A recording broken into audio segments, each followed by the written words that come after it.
오늘은 욥기 16장 말씀입니다. 엘리바스가 두 번째 이제 욥에 대해서 그 비난적으로 말할 때에 나이로 그냥 누르면서 정죄할 때에 그것에 대한 대답으로 욥이 답변하고 있습니다. 욥이 대답하여 이르되 2절입니다. 이런 말은 내가 많이 들었나니 너희는 다 재난을 주는 이로자들이구나. 그들이 하는 말을 많이 들었다는 것입니다. 그런데 그런 말을 들을 때에 위로가 되는 것이 아니라 오히려 재난이 된다. 오히려 고통이 된다라고 하는 것입니다. 자, 위로하는 말이 오히려 상처를 주고 이렇게 재난을 만든다면 그 말이 온전하지 못한다라고 하는 것이 아니겠습니까? 생각해서 해준다는 말이 오히려 그냥 힘을 빼고 고통이 되고 상처가 된다면 그 말은 잘못된 것입니다. 아무리 옳은 말이어도 다 옳은 것이 아니라는 것을 알 수가 있습니다. 맞는 말이어도 그 상황에서 상대방에게 상처를 주고 정말 고통을 준다면 그 말은 잘못된 말이 되고 마는 것입니다. 지금 엘리바스와 그 두 사람 욥의 세 친구의 말들이 욥에게 위로가 되는 것이 아니고 오히려 고통이 되고 있다라고 하는 것입니다. 3절에요. 헛된 말이 어찌 끝이 있으랴? 내가 무엇에 자극을 받아 이같이 대답하는가? 자, 욥에 대해서 정죄하는 이 사람들의 말이 점점 더 어떻게 됩니까? 점점 더 심해지고 있는 것을 보게 됩니다. 점점 더 비난적으로 욥을 압박하고 고통을 터주는 그런 말들로 더 세지고 있는 것입니다. 더 강해지고 있는 것을 보게 됩니다. 비난하면 정죄하면 이게 점점 더 그 강도가 세진다는 것입니다. 사랑도 그럴 줄로 믿습니다. 사랑하고 축복하고 섬겨주는 것도 점점 더 좋아질 것입니다. 그래서 우리는 항상 사랑하며 섬기며 축복하며 정말 아름답게 하고 화목하게 하는 이쪽으로 하나님이 기뻐하시는 이 자비심을 가지고 나가야지 자존심 가지고 나가면 더 비난 쪽으로 더 정말 점점 더 악해져 가는 쪽으로 가게 된다는 것을 보게 됩니다. 4절에요. 나도 너희처럼 말할 수 있나니 가령 너희 마음이 내 마음 자리에 있다 하자. 나도 그럴듯한 말로 너희를 치기도 하고 너희를 향하여 머리를 흔들 수 있느니라. 나도 너희처럼 할 수가 있다. 가령 너희 마음이 내 마음의 자리에 와 있다고 하면 이 말은 입장을 한번 싹 바꿔놓고 생각해 보면 너희가 내 형편이 되고 내가 너희 형편에 있다고 하면 나도 너희처럼 싫은 말을 할 수가 있고 머리를 흔들면서 너 죄 때문이야 이렇게 할 수도 있다라고 하는 것이. 그런데 너희가 내 형편이라면 그런 말을 그렇게 쉽게 할 수 있겠느냐? 입장을 한번 바꿔놓고 생각해봐라 이 말입니다. 자신들이 이 세 친구가 욥과 같은 형편이고 그런 고통 가운데 있으면 이런 말을 해지겠습니까? 욥에게 하는 얘기를 그렇게 쉽게 해질 수가 있겠습니까? 항상 그래서 우리는 입장을 한번 바꿔놓고 그 상대방의 입장에 고통당하는 사람의 입장에 한번 서서 그들의 형편에서 이야기할 수 있는 그들의 아픔을 이해해 줄 수 있는 그런 자세로 항상 말할 때 그런 자세로 하려고 노력해야 될 줄로 믿습니다. 그것이 좋다는 것입니다.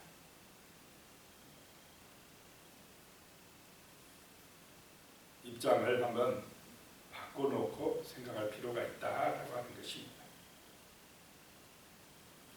5절에 보여요. 그래도 입으로 너희를 강하게 하며 입술의 위로로 너희의 근심을 풀었으리라. 나 같으면 내가 너희 형편에 있었다 해도 그래도 나 같았으면 입으로 그 고난당하는 사람을 너희가 나처럼 그렇게 돼 있었다 해도 너희를 강하게 해줬을 것이며 입술의 위로로 너희의 근심을 풀어줬을 것이다. 너희처럼 그렇게 비난하고 정죄하지 않았을 것이다 라고 욥이 이야기합니다. 제가 생각해도 그랬을 것 같아요. 욥이라면 이렇게 그냥 고통당하고 있는 사람을 정죄하고 비난하면서 그렇게 상처를 주지는 않았을 것 같아요. 창세기 50장에 보면 요셉을 찾아와서 형들이 제발 우리 좀 살려달라고 이렇게 하는 얘기가 나옵니다. 50장 15절에 보면 요셉의 형제들이 그들의 아버지가 죽었음을 보고 말하되 요셉이 혹시 우리를 미워하여 우리가 그에게 행한 모든 악을 다 갚지는 아니할까 하고, 자, 아버지가 이제 살아있을 때는 괜찮았는데 아버지가 죽으니까 그 형들의 입장에서 요셉이 보복하지 아니할까 이런 염려가 들었던 것입니다. 그래서 요셉에게 찾아와서 사정하는 것입니다. 그때에 창세기 50장 19절에 보면 요셉이 그들에게 이르되 두려워하지 마소서 내가 하나님을 대신하리이까. 자, 요셉은 자기 중심입니까? 하나님 중심입니까? 하나님 중심이라는 것입니다. 내가 어떻게 하나님을 대신하리이까? 요셉이 자기 중심적인 육신적인 그런 사람이었다면 이 욥의 세 친구와 같은 자기의 어떤 생각이나 경험이나 자기의 지식을 자랑하는 사람이었다고 하면 형들에게 보고하려고 했을 것입니다. 뭐 죽이지는 않았을지라도 좀 재산을 뺏어버리든지 아니면 어떤 자기 마음에 있는 한을 풀려고 조치를 취했을 수도 있습니다. 그런데 요셉은 그렇게 하지 않았다는 것입니다. 두려워하지 마소서. 내가 어찌 하나님을 대신하리이까. 창세기 50장 20절에 보면요. 당신들은 나를 해하려 하였으나 하나님은 그것을 선으로 바꾸사 오늘과 같이 많은 백성의 생명을 구원하게 하시려 하셨나니. 그 자기가 팔려와서 노예 생활하게 된 그것, 형들이 자기를 팔아먹는 것도 누구의 뜻 안에 있다고 고백하고 있습니까? 하나님의 뜻 안에 있다라고 고백하고 있습니다. 팔려오게 하는 것도 어쨌거나 하나님의 뜻 안에서 이루어진 것이다. 하나님이 여러 사람의 많은 백성의 생명을 구원하시려고 그렇게 하셨다라고 하는 것입니다. 철저하게 하나님 중심으로 보고 하나님을 의지해서 모든 것을 해결하려고 하는 믿음의 사람이었다라고 하는 것입니다. 그래서 이 욥도 그런 입장이라는 것입니다. 하나님의 뜻이 계실 것이다. 내가 지금 고난을 당하고 있지만은 이런 아픔을 당하고 있지만은 하나님이 뭔가 뜻이 계시는데 그것이 무엇인지 몰라서 내가 지금 애태우고 있다라고 하는 것입니다. 그래서 나라고 하면은 내가 너희 형편에 있고 너희가 내 형편에 있다고 하면 나라고 하면은 이렇게 정죄하지 않을 것이다.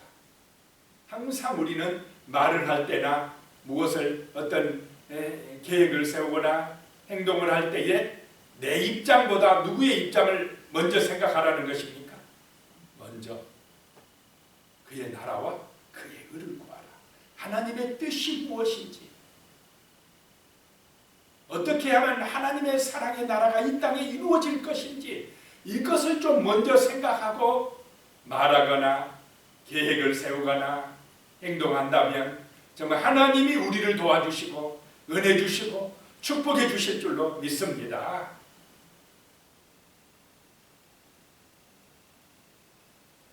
이 욥은 나라고 하면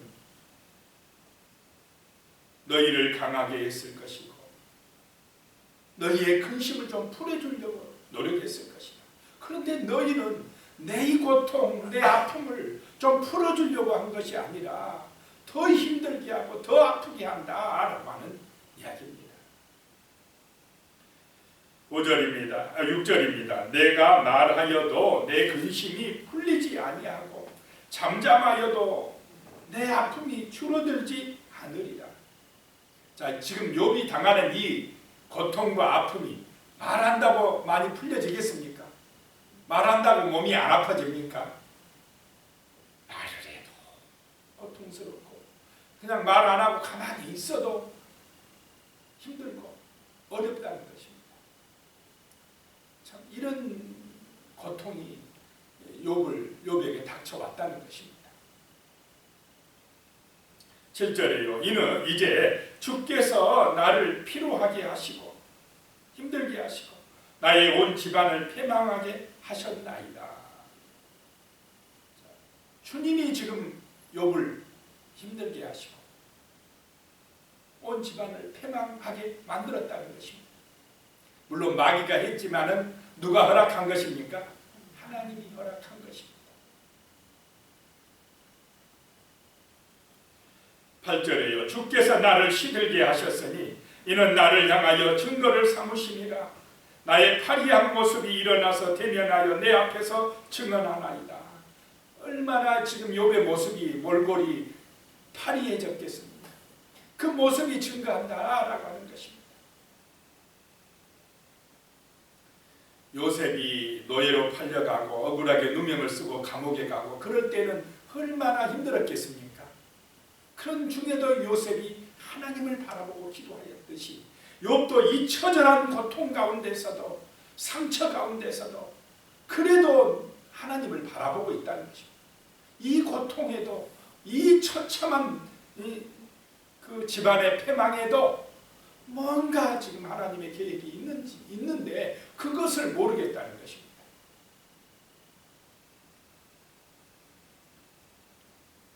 9절입니다. 그는 하나님은 진노하사 나를 찢고 적대시 하시며 나를 향하여 이를 갈고 원수가 되어 날카로운 눈초리로 나를 보시고.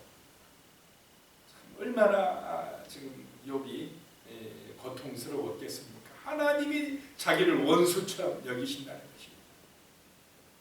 10절에요. 무리들은 나를 향하여 입을 크게 벌리며, 주변에 무리, 여기서는 세 친구를 주로 의미합니다.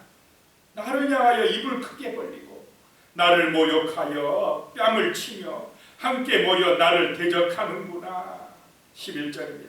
하나님이 나를 악인에게 넘기시며 행악자의 손에 던지셨구나. 자, 이런 일을 당한 사람들이 성경에 보면 많이 나옵니까? 안 나옵니까? 아니다. 대표적인 분이 예수 그리스도이십니다. 뺨을 때리기도 하고 모욕을 하고. 마태복음 27장 39절에서 40절에 보면요, 지나가는 자들은 자기 머리를 흔들며 예수를 모욕하여 이르되 성전을 헐고 사흘에 짓는 자여, 내가 만일 하나님의 아들이여든 자기를 구원하고 십자가에서 내려오라 하며. 지금 세 친구처럼 그 주변의 사람들이 예수님을 모욕하고 조롱하고 있는 것입니다. 네가 하나님의 아들이라고? 좋아하시네. 하나님의 아들이면 한번 내려와봐, 십자가에서. 세 친구도 욥에게 네가 하나님 잘 믿었다고? 잘 믿었으면 네 꼴이 이런 꼴이 됐겠느냐? 뭔가 죄가 있어서 그런 것이지. 이런 모욕을 지금 하고 있는 것입니다.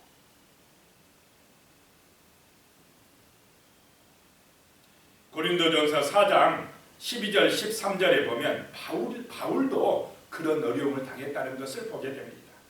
또 수고하여 친히 손으로 일을 하며 모욕을 당한 즉 축복하고 박해를 받은 즉 참고. 이 하나님의 복음을 전하는 일에 바울이 힘쓰고 애쓰는데 모욕을 당해요. 그런데 전도해야 되니까 어떻게 한다고요? 축복하고 박해를 받아도 참고. 참 이 길이 바로 복음의 길이었다는 것입니다. 복음을 전하는 전도자의 길이었다는 것입니다. 고린도전서 4장 13절에 보면요, 비방을 받은즉 권면하니 우리가 지금까지 세상의 더러운 것과 만물의 찌꺼기같이 되었도다.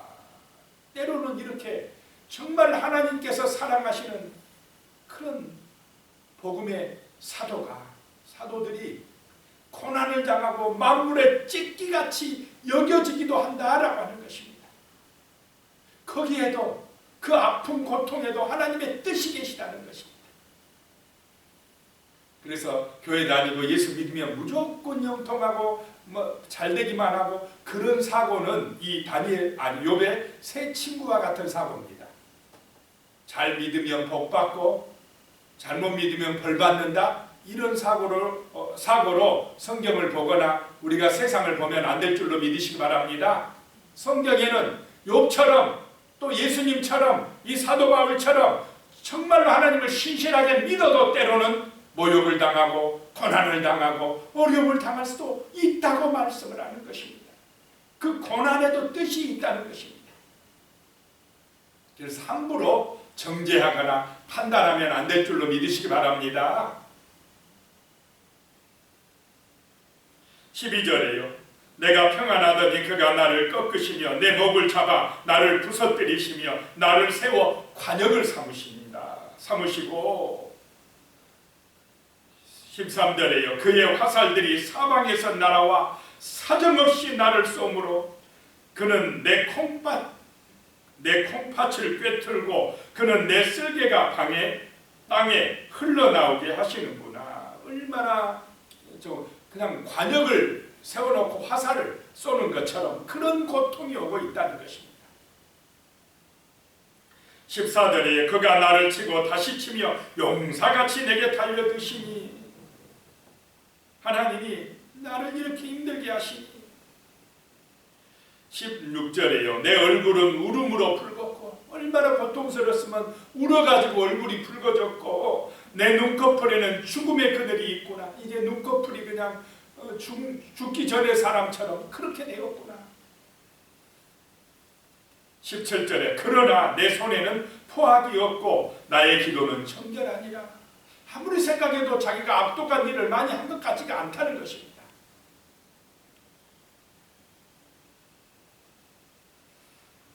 자, 그때의 19절입니다. 지금 나의 증인이 하늘에 계시고 나의 중보자가 높은 데 계시니라. 주 예수 그리스도를 바라보는 줄로 믿습니다.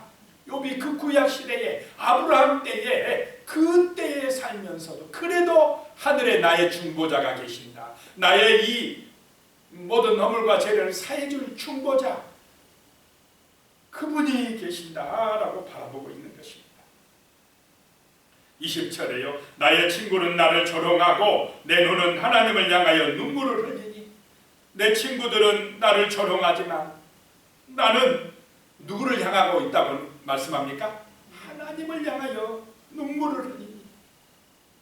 자, 우리는 힘들어도 어려워도 비난을 받고 모욕을 받고 조롱을 당해도 하나님을 향하여 눈물을 흘리시기를 소망합니다. 그런 처절한 아픔 가운데서도 탄식하며 때로는 원망하며 낙심하며 불평하면서도 누구 앞에서요? 하나님 앞에서 하라는 것입니다. 하나님을 향하여 눈물을 흘리라는 것입니다. 그럴 때에 그것이 소망입니다. 21절에요. 사람과 하나님 사이와 인자와 그 이웃 사이에 중재하시기를 원하노니. 자, 우리의 중재자는 누구십니까? 예수 그리스도이신 줄로 믿습니다. 예수님이 중재하십니다. 하나님과 인간 사이를 화목하게 중재하시고 사람과 사람 사이도 예수의 이름으로 믿음으로 기도하고 갈 때에 화평하게 되는 역사가 나타날 줄로 믿습니다. 우리에게는 중재자, 중보자가 필요하시니 바로 그분이 예수 그리스도이십니다. 예수 그분이 중요하다는 것입니다. 22절에요. 수년이 지나면 나는 돌아오지 못할 길로 갈 것임이니라. 자, 우리도 그렇습니까? 안 그렇습니까? 수년이 지나면 누구든지 다 돌아오지 못할 길로 가게 되어 있습니다. 그때에 누가 필요합니까? 중재자가 필요합니다. 우리의 중재자 누구십니까? 예수 그리스도가 필요해요. 예수를 믿을 때에 우리는 하나님의 나라에 천국에 넉넉하게 들어가는 거룩한 백성이 될 줄로 믿습니다. 기도드리겠습니다. 살아계신 하나님 아버지, 때로는 정말 이 욥처럼 고난을 당하기도 하고 친구들에게 모욕을 당하기도 하고 멸시를 당하기도 합니다. 상처를 받고 고통 가운데에서 절망하기도 합니다. 왜 고난을 당하는지, 왜 이런 처절한 아픔이 오는지 그런 것을 몰라와서 애통하며 고통 가운데서 눈물을 흘릴 때도 있습니다. 하나님 아버지, 그래도 하나님을 향하여 나와서 하나님 앞에서 기도하고 하나님 앞에서 눈물을 흘리게 하여 주시옵소서. 중재자가 되신 중보자가 되신 예수 그리스도를 바라보고 믿고 의지할 수 있도록 도와주시옵소서. 주님의 은혜로 주님의 능력으로 그 고난의 뜻을 깨닫고 그 위기에서 구원받는 은혜가 임할 수 있도록 도와주시옵소서. 예수님의 이름으로 기도드리옵나이다. 아멘.